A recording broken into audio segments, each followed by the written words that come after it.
Oke, kali ini ya, gue akan ngajarin lu semua sesuatu yang sedikit berbeda. Gimana caranya gua pribadi tuh analisa bisnis baik yang mau gue bikin atau yang mau gue investasikan. Jadi di sini lu akan gue ajarin gimana caranya nganalisa bisnis dari nol sampai lu beneran paham. Dan menurut gue video ini akan berharga ya untuk kalian mau seorang investor bisnis ya, mau kalian adalah seorang pengusaha, mau lu level 0, mau lu level karyawan udah 100 pun, gue yakin lu mau karyawan 1000. Ada hal yang lu bisa petik dari video ini dan ada hal yang lu bisa pelajari dari video ini. Kali ini video gue akan bikin lebih detail dan lebih teknis dari video-video yang lain karena gue pengen transfer ilmu gue ya ke kalian semua, bagaimana caranya flow pemikiran gue dalam gue melihat bisnis. Ini soalnya ada yang tanya di requestan kemarin. Ini semuanya akan sistematis ya, dan ini adalah cara berpikir gue selama 10 tahun terakhir di dunia bisnis. Di video ini nanti akan banyak istilah-istilah yang finansial ya. Jadi kalau kalian nggak ngerti gue ngomongin apa, jangan males ya.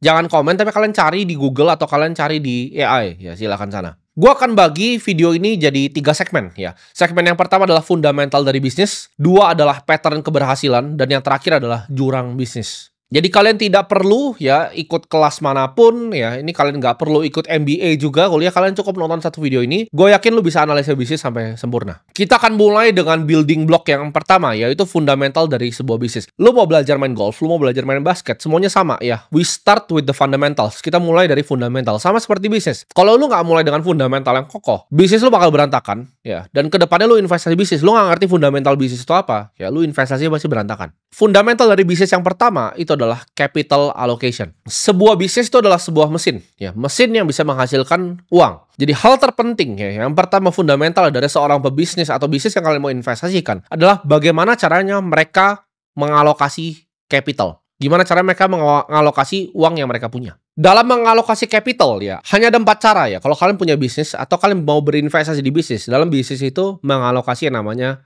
capital. Yang pertama adalah capital expenditure ya, dia investasi untuk capex bisnisnya. Nanti ini semua akan gue jelasin satu-satu ya. Yang kedua itu adalah R&D dan advertising. Yang ketiga adalah merger and acquisition ya, M&A. Yang keempat adalah antara share buyback atau enggak dividen. Jadi ini gue akan jelaskan secara rinci. Pertama adalah capital expenditure ya, ini paling sederhana. Lu bisnis jualan baju, ya lu generate duit. Misalnya contoh lu adalah Zara atau H&M. Lu jualan baju, lu dapat duit. Dari duit itu lu pakai untuk apa? Lu pakai untuk buka outlet yang baru untuk mendapatkan omset yang lebih banyak. Ini sama seperti restoran, ya Haidilao. Haidilao ketika dia jualan restoran, ya dapat duit. Dia lakukan apa? Dia ekspansi outlet ke Indonesia. Dia ekspansi outlet ke Malaysia. Dia ekspansi outlet lagi di Singapura. Atau lu restoran besar, ya lu restoran besar, lu berinvestasi ya, dari hasil uang lu untuk lebih efisien lagi, lu invest capex ya, capital expenditure untuk bikin central kitchen. Contoh ya, ini H&M tuh punya sekitar 4.300 outlet di seluruh dunia. Dia hampir buka 1 outlet setiap hari sejak 2020. Ini adalah contoh yang gue sebut dengan growth capex ya. Jadi uang yang didapatkan dia investasi untuk mendapatkan outlet untuk ningkatin omsetnya lagi. Sama seperti Holy Wings ya, ketika dapat uang dari outlet misalnya ada 6 bulan atau 12 bulan balik modal, uang itu dipakai lagi ya. Caranya untuk mendapatkan omset lebih banyak adalah bikin outlet lebih banyak lagi. Jadi kalau Health Science Market udah ada misalnya mulanya 3, nextnya jadi 9, nextnya jadi 20. Contoh ya, seperti gue masuk Holy Wings Group di tahun 2024. Itu gue beli bisnisnya itu hanya 2,5 kali dari omset. Ya, jadi kalau kita sebutnya price to sales tuh 2,5. Tapi di sekarang nih ya, harga yang gue masuk dulu di 2025 ini, omsetnya itu udah double basically. Jadi gue dulu beli price to sales 2,5, sekarang itu sekitar 1 komaan. Jadi secara bisnis tuh udah lebih murah justru sekarang. Karena omsetnya itu double. Kenapa bisa double? Karena uang yang didapatkan itu diinvestasikan kembali menjadi outlet-outlet terus. Nah, ketika kalian bisnis ya kan, kalian menghasilkan uang, yang pertama itu pastinya kalian mikir ke growth capex. Yang kedua itu adalah R&D dan juga advertising. Contoh perusahaan yang sangat berat di R&D adalah Apple. Ya, kita juga bisa lihat lagi perusahaan yang lagi rising star yaitu Nvidia. Nvidia berinvestasi besar di chip barunya yaitu Blackwell. Itu ngabisin R&D ya. Total perusahaannya nih R&D itu 12,9 miliar US dollar. Jadi hanya tahun kemarin aja dia ngabisin ratusan triliun rupiah untuk R&D. Kenapa? Ketika dia bisa keluarin chip yang lebih bagus lagi, contohnya seperti Blackwell, dia bisa jual di harga yang lebih baik lagi untuk menjangkau lebih banyak customer lagi. Sama seperti Apple, kalau dia bisa bikin iPhone tuh lebih tipis lagi, lebih canggih lagi, desain lebih bagus lagi, uangnya itu dihabiskan untuk yang namanya R&D. Nah, advertising itu juga jadi tempat untuk alokasi capital yang efisien sebenarnya. Contohnya seperti McD, seperti Coca-Cola. Mereka itu spending besar sekali ya. Dari zaman dulu Coca-Cola tuh spending billboard itu untuk brand building. Ini mungkin banyak pebisnis level bawah yang nggak paham seberapa kuat dari sebuah brand. Brand itu memiliki net tangible value yang justru paling tinggi. Kalau lu lihat pebisnis yang level ecek-ecek, itu mereka selalu fokusnya misalnya programmatic ads. Ya, contoh iklan yang misalnya ada di Facebook, iklan Instagram, iklan-iklan yang tadi di YouTube. Itu mereka lakukan itu untuk mendapatkan result instan. Jadi mereka misalnya bayar Facebook 1 juta, mereka ekspektasi dapat customer 2 juta bayar mereka. Mereka untung 1 juta. Itu bukan yang dimainkan sama brand yang besar sekali. Ya, brand yang besar sekali itu fokus untuk brand building. Jadi uangnya dipakai untuk build brandnya. Karena kalau orang sudah suka sama Coca-Cola, orang akan mau minumnya Coca-Cola terus. Walaupun harganya agak sedikit naik, misalnya contoh dari Pepsi, tapi orang akan pilih Coca-Cola. Karena mereka ingat kalau mereka bahagia itu Coca-Cola, ya warnanya merah dan mereka suka. Makanya kalau kita lihat, ya bahkan exchange crypto yang besar, itu mereka banyak sponsor misalnya di F1. Contoh misalnya exchange crypto juga ganti kan, Stable Center diganti, ya. Jadi Crypto.com Arena, hal-hal seperti itu adalah brand building. Contoh juga, ya perusahaan yang gue invest sendiri yaitu Holy Wings, mereka juga invest heavily di advertising. Makanya kalian pasti tahu, ya kalau Holy Wings itu bisnisnya apa, kalian pasti paham. Kalian pasti pernah lihat outlet-outletnya, ya, dan kalian pernah lihat di sosial media. Oh viral gitu kan, Little Tiger. Klub di bawah umur 30 tahun. Itu semua adalah advertising. Jadi akhirnya kalau kalian mau cari entertainment, ya di malam hari, kalian nggak ke kiri ke kanan. Kalian tahu, oke, gue mau ke tempatnya Holy Wings. Kalau untuk yang marketnya mungkin lebih menengah ke bawah, kalian masuk ke Hellas Night Market.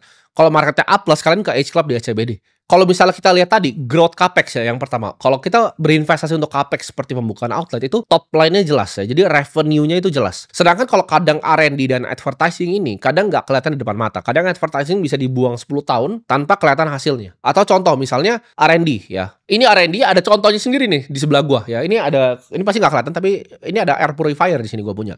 Merek itu adalah Dyson.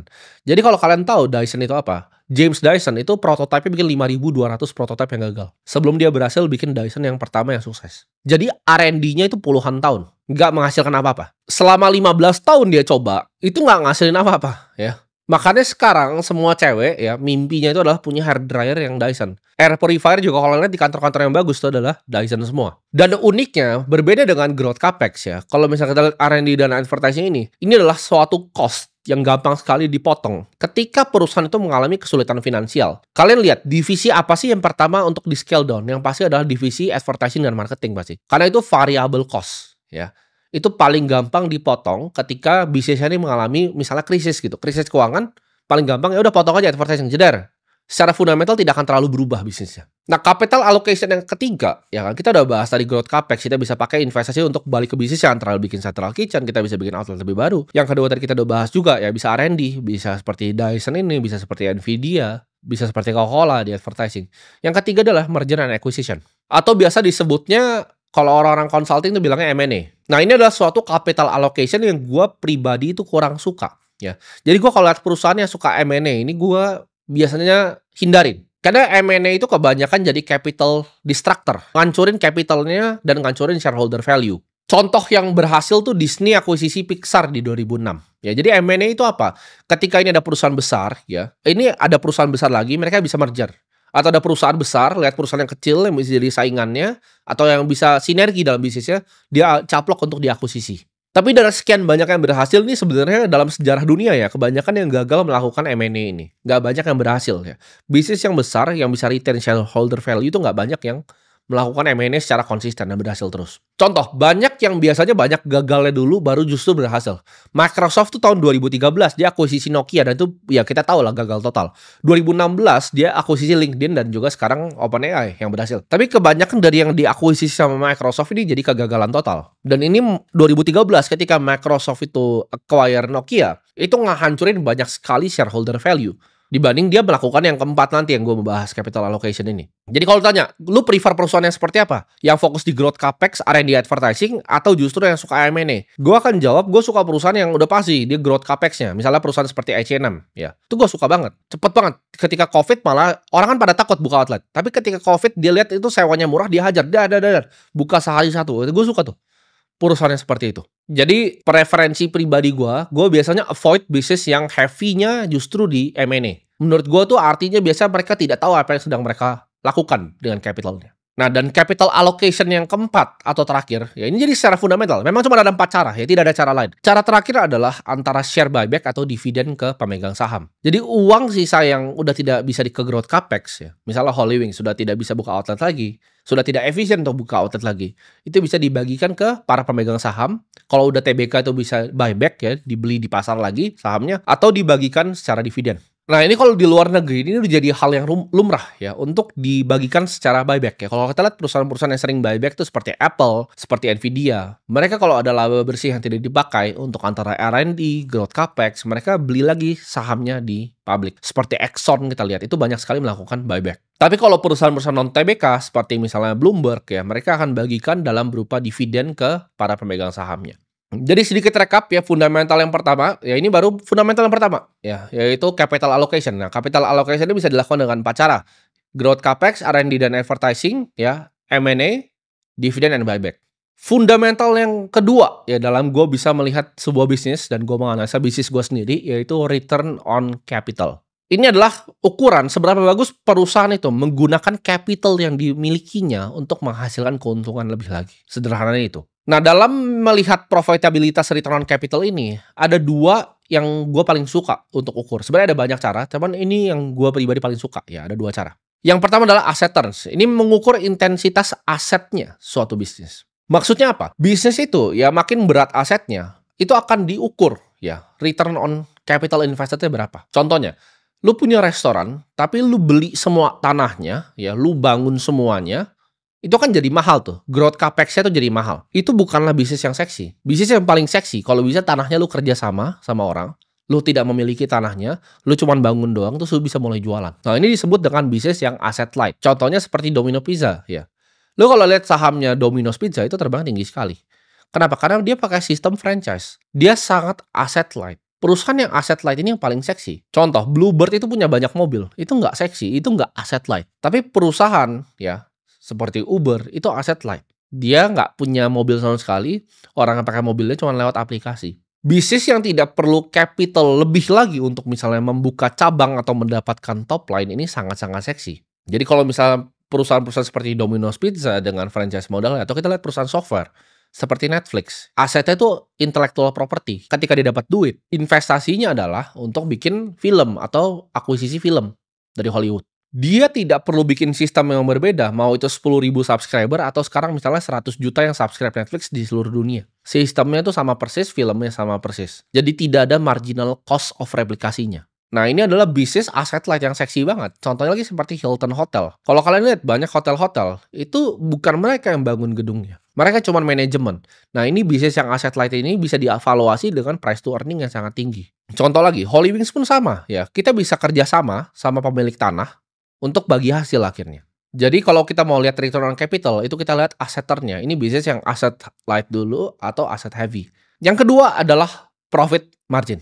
Berapa dari omset ya top line yang ujung-ujungnya itu bisa menjadi laba untuk kita ya. Ini penting sekali. Contoh, Bloomberg itu adalah perusahaan dengan margin yang tinggi sekali. Dia bikin softwarenya sekali ya, dia tinggal sewain komputer begini dan dia dapat 500 juta per customernya per tahun dikali 325.000 customer. Nah, ini bisa dengan profit margin yang tinggi sekali. Microsoft tuh juga tidak butuh marginal cost of replication untuk jual produknya. Marginnya tinggi sekali. Seperti produk Office-nya, Azure-nya, ya. Jadi kalau kita gabungkan ini antara bisnis yang asset light yang tidak punya banyak aset untuk menghasilkan lebih banyak uang dan juga profit margin yang tinggi, lu dapat bisnis yang seperti Microsoft, seperti Bloomberg. Asset light bisnis ya, kita tambah dengan profit margin yang tinggi, itu sama dengan resep sukses. Fondasi ketiga dari sebuah bisnis, yaitu sumber growth-nya dari mana? Sumber pertumbuhan bisnisnya dari mana? Kita tadi udah lihat gimana caranya pakai duitnya. Gimana cara ngukur return on capital-nya. Sekarang kita lihat sumber bertumbuhnya itu dari mana.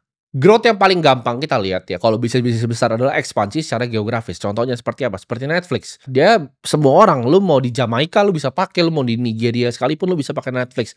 Mau di Indonesia, mau di Amerika sama aja lu bisa pakai Netflix. Unilever ketika dia udah besar di suatu negara, dia ekspansi bahkan ke Indonesia dan bikin TBK juga di sini. Coca-Cola, lu mau di McD di sini atau lu mau di Singapura, lu bisa minum Coca-Cola. Ketika Halloween sudah buka banyak outlet di Indonesia, next-nya untuk menghasilkan lebih banyak uang, ya, untuk menghasilkan tadi gue sebutnya growth bisnis ya, pertumbuhan bisnis, adalah ekspansi ke luar negeri, ke Malaysia, ke Thailand, ke Jepang, ke Korea. Tap-in market yang belum di-tap, ya. Kalau Indonesia udah penuh, market A udah belum, market B udah belum, market C udah belum, D, E udah semua, oke. Ke Malaysia sekarang, ke Singapura sekarang, ya, pakai knowledge yang udah dipunyai di Indonesia, dan cari partner-partner lokal di setiap negara. Itu yang pertama, ekspansi geografis. Sumber growth yang kedua, ya, bisnis itu adalah matematika sederhana, yaitu pricing dikali volume, ya. Harga dikali volume. Bisnis yang terbaik itu adalah bisnis yang harganya tinggi, ya volumenya tinggi juga. Kayak tadi kan, kita ngitung Bloomberg gampang, 500 juta per tahun dikali 325.000. Bisnis yang punya pricing power terkuat, itu justru akan selalu menang, ya. Karena pricing is everything menurut gue. Gue lebih pilih, ya, bisnis yang pricingnya lebih tinggi dan volume lebih rendah. Dibanding cuma yang volumenya tinggi, pricingnya rendah. Ketika lu naikin sedikit, orang udah gak mau beli lagi produknya. Kita contoh misalnya produk-produk seperti LV. LV itu tasnya kalau lu mau naikin 2 juta, orang juga nggak segitu pedulinya. Ya, dia bisa punya yang namanya pricing power ketika bikin tuh tasnya mau naikin. Even kalau misalnya kayak begini, kayak Patek, dia nggak perlu jual volume yang besar sekali. Karena dia jual di price point yang very very high. Dia jual jam tuh harganya miliaran. Dia tidak perlu jualan ke segitu banyak orang. Mentor bisnis gue dulu pernah bilang, lebih baik lu selalu bikin hotel bintang 5 dibanding hotel bintang 3. Karena itu ribetnya sama, tim, dia bilang. Ya, jadi jangan mau bikin hotel bintang 3. Karena itu orangnya ribet juga gitu. Sama kayak hotel bintang 5, ribet juga. Tapi yang ribet yang kita dibayar banyak duit sama orang yang lebih sedikit. Sedangkan nih, gue kasih contoh ekstrim ya. Kita kan tadi bahas bisnis-bisnis bagus. Lu bikin bisnis pecel lele nih ya. Sebelah lu ada pecel lele juga. Lu kalau nggak ngerti konsep ini, pecel lele itu bisnis yang sampah. Kenapa? Karena ketika lu naikin harganya, orang langsung pergi ke tenda sebelah. Lu tidak punya yang namanya pricing power di sana. Dan volumenya terbatas, ya kan? Lu udah lewat dari 5 orang makan di situ, lu udah nggak bisa di tenda yang sama. Lu mesti ekspansi tenda yang selanjutnya. Nah, jadi sumber growth itu apa ya? Gue rekap di sini. Sumber growth itu simple. Yang pertama adalah ekspansi geografis, itu paling logical. Kedua adalah kita mainin di pricing dan juga di volumenya. Gimana caranya bikin bisnis yang punya pricing power yang kuat? Fundamental bisnis yang keempat adalah competitive advantage, atau Warren Buffett bilangnya ini economic moat ya. Ini kayak benteng, ada parit yang membentang luas antara kita dengan juga kompetitor. Karena bisnis yang bagus ya. Bisnis yang punya semua checklist tadi yang gue checklist, itu kan orang bakal mau coba contek untuk bikin bisnisnya. Nah, di sini dibutuhkan yang namanya competitive advantage supaya nggak gampang orang nyontek bisnis lo. Yang pertama ya, competitive advantage itu apa? Yang pertama adalah barrier to entry. Untuk bikin bisnisnya gampang atau sulit. Lu bisa nggak saingin Apple? Ya, lu bisa nggak bikin jam seperti Patek Philippe? Itu adalah barrier to entry-nya dalam sebuah bisnis. Semakin gampang bisnisnya, semakin gampang direplika. Gue kasih contoh pecel lele lagi. Pecel lele lu laku, lu tinggal diambil chefnya dibikin. Ya, lu bikin restoran yang laku, orang dengan duit kayak gue itu bisa langsung replika restoran lu sebelahan. Gue sering lihat tuh kalau pebisnis yang level cerek, ya, mereka suka koar gitu kalau ada orang yang nyontek mereka. Contohnya gini, gue punya tempat mie, ya kan, mie kari gitu kan. Wah, mie kari gue dicontek gitu kan dengan telurnya, dengan ini. Itu mie kari lu tidak punya competitive advantage, ya. Lu tidak punya brand positioning, lu tidak ngerti semua yang gue bahas di video ini dari tadi. Dan lu komplain gitu, kenapa bisnis lu dicontek sama orang? Sudah pasti, karena bisnis yang ngasilin uang tuh pasti dicontek. Ada gula, ada semut. Jadi barrier to entry itu adalah parit yang membentang luas antara bisnis lu bisa dicontek atau tidak. Kalau gue mau contek mie kari lu, gue tinggal tawarin semuanya karyawan lu, ya, double gaji pindah ke gue sekarang, chefnya gue tawarin double gaji pindah ke gue bikin sama persis, ya, pakai interior gue sendiri, semua gue bisa contek dalam waktu sebulan. Itu tidak ada competitive advantage ya bisnisnya. Tapi kalau gue suruh lu, oke, bikin Coca-Cola, nggak bisa, lu nggak tahu mulai distribusi dari mana, bikinnya seperti apa, atau suruh bikin Zara, lu pasti nggak ngerti gitu cara dia main distribusi bajunya. Nah, bisnis yang besar sekali barrier to entry untuk masuk ke ini bisa disebutnya mini monopoli, ya, seperti Google. Orang tidak bisa copy dan semua competitive advantage-nya dimakan sama bisnisnya sendiri. Kedua adalah teknologi. Lu mungkin bisa bikin restoran, tapi lu nggak bisa bikin restoran dengan teknologi secanggih Haitilao. Dari sistem pemesanannya, sistemnya semuanya itu canggih sekali, ya. Dia punya enterprise resource planning-nya. Lu tidak akan bisa bikin language model yang dibikin OpenAI. Ya, lu tidak bisa contek ChatGPT. Karena itu adalah barrier to entry-nya teknologi. Ketiga adalah yang nggak bisa dicontek, ya, adalah network effect. Ketika sebuah network itu banyak dipakai, ini disebut juga Metcalfe's Law ya. Jadi Instagram ya, lu yang scrolling di situ ya, lu yang bikin akunnya, lu yang scrolling, gua yang posting, dia yang dapat iklannya. Ya, itu network effect. Ketika makin banyak lu yang buka Instagram, ketika makin banyak orang seperti gua yang posting di Instagram dan YouTube, ini YouTube juga contoh nih. Ini network effect. Gua adalah yang bikin kontennya, lu adalah penikmat dari kontennya, tapi yang dapat iklan paling besarnya adalah YouTube. Nah, itu adalah contoh network effect. Nah, untuk valuasi bahkan seperti Bitcoin, ini bisa juga pakai yang namanya network effect ini. Kita lihat aja jumlah wallet orang yang transaksi itu ada berapa. Jumlah unique wallet yang diciptakan setiap detiknya itu ada berapa. Nah, itu adalah networknya, ya, nyumbang ke networknya. Makin banyak user di YouTube, makin banyak konten kreator, makin banyak orang yang nonton, ya makin berharga platformnya. Jadi untuk bikin competitive advantage atau gue sebut economic mode tadi, itu ada 3 ya. Pertama barrier to entry bisnisnya. Untuk bikin bisnisnya gampang atau enggak barrier to entry. Lu bisa bikin pecel lele, lu bisa bikin mie kari, tapi lu nggak bisa bikin Holy Wings. Yang kedua, teknologinya bisa lu copy atau enggak. Dan yang ketiga, lu punya network effect-nya atau enggak. Itu yang akan bikin yang namanya competitive advantage biar bisnis lu tidak bisa di-copy sama orang. Fundamental bisnis yang terakhir itu adalah manajemen yang baik. Nah ini agak tricky ya. Karena manajemen ini kan banyak yang suka tanya gue, gimana caranya bisa akses sebuah manajemen tuh bagus atau enggak. Mau perusahaan TBK, mau perusahaan non-TBK. Tapi ini dua-duanya sama. Karena ketika bisnisnya itu growing well ya, bisnisnya itu bagus.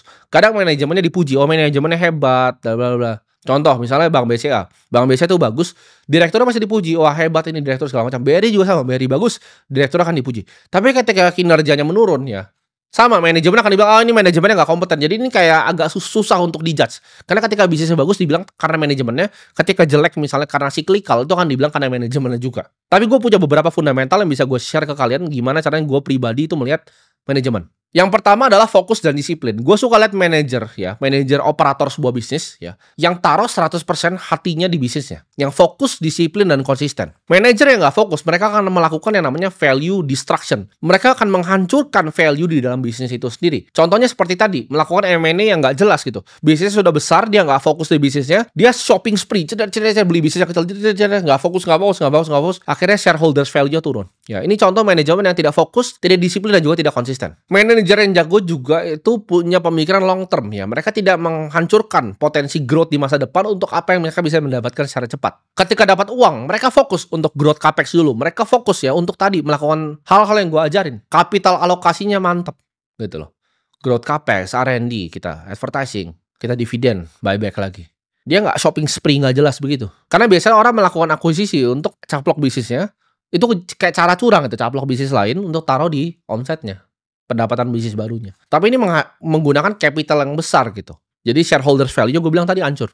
Dan menurut gue manajer yang paling jago adalah mereka yang tahu bahwa talenta itu penting ya. Talent itu penting. Orang yang kelas A cuma akan mau bermain dengan orang yang kelas A. Mereka tidak akan hire orang kelas C karena orang kelas C ketemu orang kelas A-nya keluar. Jadi ini perusahaan mereka tahu banget ya. Kerjaan mereka adalah mencari talent untuk gantiin mereka. Ketika gue lihat manajer yang mereka bikin sistem gimana cara mereka bisa digantikan dari bisnisnya. Mereka hire talent yang level A. Ini adalah manajemen yang top. Jadi manajemen yang bagus ya, mereka itu disiplin, konsisten, fokus, mereka long term oriented, mereka tidak suka shopping spree nggak jelas, mereka disiplin juga ya dalam melakukan capital allocation dan juga mereka mencari talent level A. Nah itu udah selesai tuh fundamental bisnis ya. Jadi semua itu baru yang part pertama itu fundamental bisnis. Yang kedua adalah pattern keberhasilan. Jadi gue kalau analisa bisnis ini kalian udah langsung belajar nih ya. Ini kayak kalian kuliah sama orang yang ngerti gimana caranya investasi di private equity. Jadi kalau fundamental udah checklist, yang kedua kita lihat adalah pattern ya, bisnis yang berhasil itu seperti apa. Yang pertama, ya bisnis yang sering berhasil itu adalah yang gue lihat adalah memiliki recurring revenue. Jadi revenue itu bisa ditebak. Jadi gampang memprediksi cash flow masa depan dari bisnisnya. Contohnya, seperti kita lihat misalnya Costco. Costco itu unik gitu, cara dia jualannya. Dia biasa kasih tester dulu semuanya. Tapi yang paling unik dari Costco itu adalah satu. Dia punya subscription $60-120 per tahun untuk orang belanja di sana. Jadi ini sesuatu yang sangat spesial gitu untuk customer-customernya. Customernya banyak sekali yang bayar subscription untuk belanja di Costco. Charlie Munger itu sering bilang bisnisnya dibagi 3 ya. Keluarga The Munger family itu cuma punya 3 posisi. Satu itu adalah Berkshire Hathaway, kedua itu adalah Costco, ketiga itu adalah Lilu punya fund ya. Lilu itu adalah investor dari Cina yang invest di BYD. Jadi mereka cuma punya 3 ini ya. The Munger family, Berkshire Hathaway, Costco, dan Lilu. Nah, Costco ini dia suka banget dengan Costco ini. Kenapa? Karena tadi ini tempat belanja ya, yang bisa subscription. Lu lihat sahamnya, lu cari Costco, setinggi apa naiknya. Karena bisa dipredik gitu. Future cash flow bisa diprediksi. Netflix itu juga adalah recurring model yang seksi. Gua tahu nih kira-kira Netflix kuartal depan dapat duit berapa. Karena gue tinggal hitung jumlah subscribernya, growth subscribernya, dikali harganya. Selesai. Jadi ketika dia butuh influx cash untuk misalnya, oh ini ada film yang bagus nih, hajar, dar beli. Ini ada yang bagus nih, dar beli. Kan dulu mereka begitu, mereka bikin recurring revenue, makanya mereka berani. Ketika ada, oh ini ada potensi series yang bagus, House of Cards, oke gue beli, jedar hajar. Lihat ini bagus, jedar hajar lagi, bikin original series. Karena mereka punya influx of cash, mereka tahu dapat duit terus setiap bulannya dengan subscription model ini. Sama seperti Bloomberg ya, gampang sekali ya, karena dia recurring gitu. Gua ini harus bayar 500 juta per tahun ke Bloomberg. Gue tidak bisa kalau gue tidak pakai Bloomberg gitu. Karena itu sangat berharga untuk gue. Jadi gue harus bayar terus gitu. Kedua ya, pattern keberhasilan itu tadi yang gue sebut juga. Pricing power. Kemampuan untuk menaikkan harga suka-suka. Ini adalah kemampuan terkuat di bisnis. LV. Suka-suka aja dia naikin harga. Semua brand luxury itu sama memiliki trait ini. Jadi kalau lu tanya, mahalan mana? Valuasi yang jualan cuman baju biasa begini atau baju luxury? Baju luxury pasti lebih mahal. Dan pricing power ini biasanya similar dengan kekuatannya ya dengan yang namanya branding. Jadi makin besar mereka spending biasanya. Contohnya seperti L'Oreal ya, kita lihat mereka banyak sekali spending di advertising. Kenapa? Supaya mereka bisa ngambil yang namanya pricing power ini. Ini di dunia skincare juga semuanya sama. Gue kan suka dengar di Indonesia ada yang bilang, oh ini overclaim, itu overclaim. Itu kalian bodoh dan nggak mengerti bisnis. Terserah orang mau harganya itu berapa. Karena itu adalah pricing power yang dimiliki oleh brandnya. Kalau lu butuh brandnya, lu pakai brandnya. Pattern yang muncul lagi adalah scale advantage ya. Jadi bisnis yang makin dia scale ya, makin ada advantage untuk bisnisnya. Contohnya Coca-Cola, makin dia scale-nya besar, makin murah dia distribusinya. Contohnya seperti Zara, makin banyak outletnya, makin dia bisa tuker-tuker ya. Lu nggak akan bisa bikin retail berkompetisi dengan Zara. Karena baju yang hari ini nggak laku di Indonesia, dia bisa pindahin besok juga langsung ke Vietnam. Dia bisa mainin inventory di cara yang lu bahkan nggak mau paham cara mulai mikirnya seperti apa. Jadi lu tidak bisa berkompetisi dengan Uniqlo seperti Zara, tidak bisa. Jadi perusahaan itu yang paling bagus adalah yang punya scale ya dan juga memiliki leverage ini, yaitu subscription model. Dia recurring, predictable cash flow. Gue gampang ngitung cash flow-nya. Pattern selanjutnya dari perusahaan yang gue lihat berhasil adalah memiliki level hutang yang rendah. Bahkan kalau kita lihat perusahaannya sekelas Nvidia itu level hutangnya rendah sekali. Nah perusahaan-perusahaan ini yang memiliki level hutang yang rendah ini biasanya perusahaan yang paling seksi untuk gue ambil. Karena mereka yang jago melakukan capital allocation, manajer yang lihai dan jago untuk melakukan alokasi capital ini. Tidak butuh yang namanya hutang. Hutang itu justru menurut gue mengelevasi resiko ketika manajemen itu melakukan blunder atau kesalahan. Jadi kalau mereka melakukan bisnis dengan basis hutang, tapi mereka melakukan blunder dalam operasional, ini akan menjadi pedang mata dua yang justru itu resikonya naik 2 kali lipat. Dan gue tidak suka yang begini-begini. Karena bisnis yang banyak berhutang ketika krisis terjadi, sama seperti di pantai. Lu semuanya berenang telanjang gitu kan. Bisnis pada berenang telanjang. Ngutang banyak-banyak ketika krisis. Ombaknya surut langsung kelihatan mana. Nah ini yang berenang telanjang. Gua nggak suka pegang bisnis atau punya bisnis yang seperti itu. Yang berhutang. Memang banyak perusahaan dengan high operating leverage. Tapi ini bukan cup of tea gue. Ini kan gue bilang cara gue. Ya terserah lu.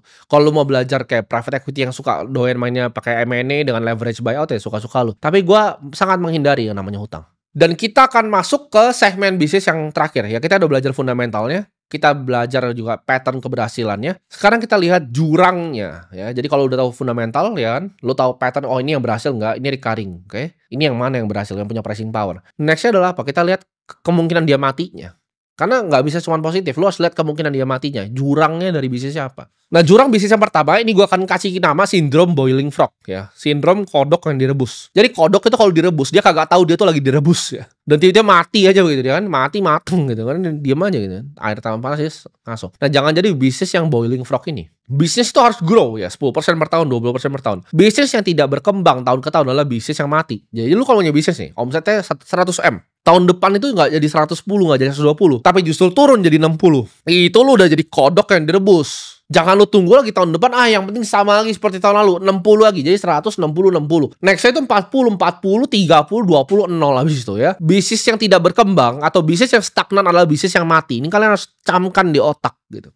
Bisnis yang tidak berkembang adalah bisnis yang mati. Jangan pikir, oke gue bikin 100 miliar lagi sama kok seperti tahun lalu. Enggak, bisnis lu tuh kodok mendidih. Jadi gue kalau lihat laporan keuangan yang kayak kodok mendidih ini, gue jauh-jauh. Karena gue tahu tahun depannya akan lebih susah lagi balikin momentum. Karena momentum itu susah untuk di-create di bisnis. Contoh ini, Tesco ya, pemain retail paling kuat di UK tahun itu. Lu lihat apa yang terjadi dengan Tesco, mulai anjlok lama-lama. Contoh kita lihat, Sritex ya. Sritex itu tadi udah melanggar tuh yang gue bikin. High operating debt leverage itu. Jadi gue gak suka perusahaan yang bergantung balik banyak sama hutang. Karena kenapa? Ketika surut kan sekarang kan. Ombaknya udah surut nih ya kan. Karena ini emang banyak. Kelihatannya keren bisnisnya. Surut sekarang apa yang terjadi ownernya? PHK. Bangkrutin perusahaan. Berenang telanjang. Gue dari dulu bisnis kayak itu kagak seksi. Pricing power kagak ada. Margin gak ada. Asset heavy. Operatingnya perlu banyak orang. Itu gue jauh-jauh deh. Lu suruh gue invest itu, enggak, sorry ya gitu. Gak mau gue. High operating leverage, manajemen gak ngerti gimana caranya melakukan capital allocation. Itu sama dengan bisnisnya bangkrut. Itu dia kodok yang kerebus. Jurang kedua adalah red flag di akuntansi. Akuntansi itu adalah bahasa bisnis ya. Lu kalau gak ngerti banyak yang gue ngomong kayak capex itu, capital expenditure itu apa, lu mending gak usah bisnis ya. Buat yang bilang lu bisa bisnis tanpa akuntansi itu orang goblok. Lu harus ngerti akuntansi itu di luar kepala. Pasti ada tadi beberapa yang gue ngomong di sini yang lu tidak paham. Itu bagus lu ulang belajar dulu. Lu jangan coba mulai jualan oil shop, bikin baju gitu, jangan, pasti bangkrut. Karena lu gak ngerti bisnis. Bahasa dari bisnisnya kayak gue ngomong bahasa Indonesia nih, nyampe ke kuping lu nih. Bahasa dari bisnis adalah bahasa akuntansi. Lu kalau nggak bisa bedain ya antara laba bersih dan free cash flow itu apa? Nah kan, coba gue tanya lo, bedanya laba bersih atau free cash flow atau FCF itu apa? Lu tidak bisa jawab itu, ya sudah itu. Lupakan lah mimpi berbisnis lu atau mimpi lu berinvestasi di bisnis tuh dilupakan jauh-jauh. Contoh red flag ya, itu pencatatan omset yang prematur ya, gross marginnya ditinggi-tinggiin. Nah ini kelihatan nih kadang nih, kalau lu udah sering liat akuntansi deh, lu udah sering melakukan due diligence, lu udah tahu mana akuntansi yang bohong, mana yang asli. Biasa mereka manipulasi juga statement cash flow-nya. Accounting red flag ini udah pertanda berat. Ini gue bilang ini udah kritis nih ya. Ini kodok merebut udah direbus nih. Ini udah pertanda kritis bahwa bisnisnya udah mau masuk jurang. Dan menurun udah pastinya. Karena kenapa dia harus palsuin laporan keuangannya? Karena bisnisnya menurun. Jadi margin ditinggi-tinggiin, top line dibesar-besarin. Contohnya seperti apa? Seperti startup pakan ikan itu. Dari awal keluar omsetnya segitu, gue udah kagak percaya gitu.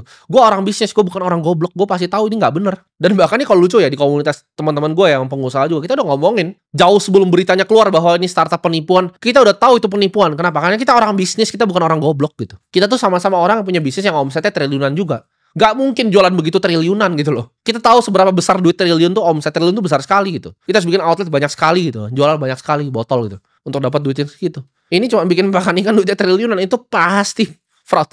Nah, jurang bisnis selanjutnya adalah dependency ya, ketergantungan. Jadi bisnis yang ketergantungan pada kontrak pemerintah contohnya. Itu bisnis yang tidak pernah akan gue sentuh. Bro, gue ada ini, gue mau apa, bikin electric vehicle, bla bla bla bla, ada bus, ada ini kerja sama nih sama pemerintah. Udah lu bikin sendiri aja bisnis lu, nggak usah ajak gue investasi. Nah, jadi yang mau ngajak gue investasinya bisa juga nih nonton video ini, biar lu tahu nih bisnis kira-kira yang mau gue taruh duit yang kayak gimana.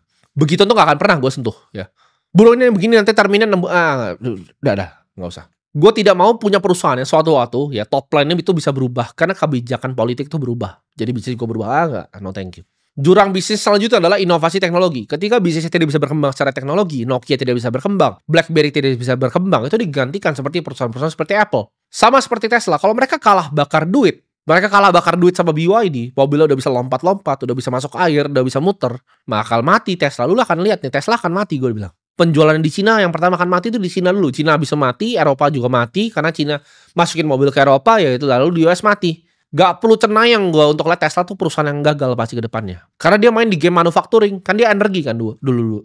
Solar City yang dibeli sama Elon Musk dikonsolidasi ke dalam Tesla kan. Jadi Tesla tuh adalah bisnis solar dan juga bisnis mobil. Sama autonomous robot. Itu semua kan digantiin sama Cina karena mereka menang di sana. Dan yang terakhir yang bisa bunuh adalah shifting consumer preference. Kemauan konsumen yang memang sudah shifting kemauan mereka. Contoh, orang misalnya di YouTube tuh tidak mau lagi nonton artis yang isinya sampah. Nah, artis yang isinya sampah ini akan mati. Mereka akan lari ke yang edukasi. Ini misal contoh ya, shifting consumer preference-nya. Atau contoh, dari artis yang misalnya dulu laku ya, mereka suka ngebadut, laku, lalu 3 tahun lagi ada artis yang lebih seru lagi, atensinya pindah. Nah, itu shifting consumer preference. Dan artis yang lama ini mikir, kok gue YouTuber gak laku ya? Kok gue gak laku lagi ya begini ya? Yang bulan misalnya subscribernya 20 juta nih, tapi viewernya cuma 100 ribu. Itu kenapa? Karena consumer preference-nya udah shift. Jadi otomatis artis yang bisnisnya entertainment, valuasi perusahaannya akan masuk ke tanah. Karena consumer preference-nya udah shifting. Ini bisa jadi pembunuh paling sadis bisnis. Karena datangnya tiba-tiba kayak begini. Ya contoh, TV ini, stasiun TV mereka investasi ya kan. Studio besar-besar ya kan. Mereka bahkan bagaimana pakai anchor segala macam. Tapi viewership-nya sekarang turun terus, kalah terus sama video-video YouTube seperti ini. Itu adalah shifting consumer preferences. Mereka udah mulai mikir nih consumer. Oh ngapain ya gue dengerin orang goblok ini di TV itu? Kenapa nggak dengerin praktisi langsung yang sharing di YouTube gitu?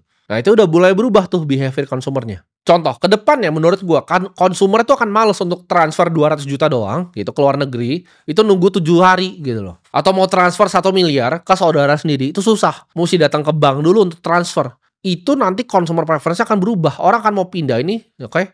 Dia punya IDR yang dalam bentuk stablecoin, dia pindahin ke wallet temennya, cepet sedetik pindah gitu ke Amerika. Atau dia kerja misalnya di Hong Kong, dia mau transfer ke ibunya di Indonesia, pakai stablecoin rupiah dari exchange di Hong Kong kirim ke exchange ke Indonesia, sedetik pindah. Consumer preferences dalam segi uang itu menurut gua dalam 10-20 tahun ke depan itu akan berubah. Atau iklan deh sekarang. Orang lebih pilih naruh iklan di depan YouTube sini atau di depan Instagram lu ketika lu scroll dibanding di billboard di jalan. Makanya kalau lihat billboard di jalan tuh udah kosong tuh ada nomor telepon tuh. Itu perusahaannya pasti udah kebakaran jenggot semua. Mereka udah jual space-nya murah-murah. Ketika gua tanyain kadang itu murah banget. Kenapa? Karena nobody gives a fuck lagi about billboard. Orang matanya nggak gampang lihat lagi. Kenapa billboard dulu laku? Karena dulu orang nggak main handphone. Smartphone nggak kayak sekarang masih BlackBerry, Nokia. Sekarang kalau misalnya orang nyetir udah nggak mau lagi, mereka ambil denger podcast gitu, ambil denger lagu, mereka nggak ngeliatin kiri kanan lagi. Atensinya udah berubah. Itu namanya shifting consumer preferences. Jadi itu adalah jurang-jurang bisnis. Ketika customer itu punya preferensi yang berbeda. Ini pun gue wanti-wanti ke anak-anak di grup ya. Misalnya kalau di Holy Wings. Suatu saat menurut gue itu customer preferences akan beda. Manusia akan lebih pengen hidup sehat lagi. Jadi makanya kita akan Holy Wings Group akan shifting nih. Main ke wellness dan segala macam. Karena consumer preferences ketika berubah itu cepat sekali dan langsung bahaya ke bisnis yang besar.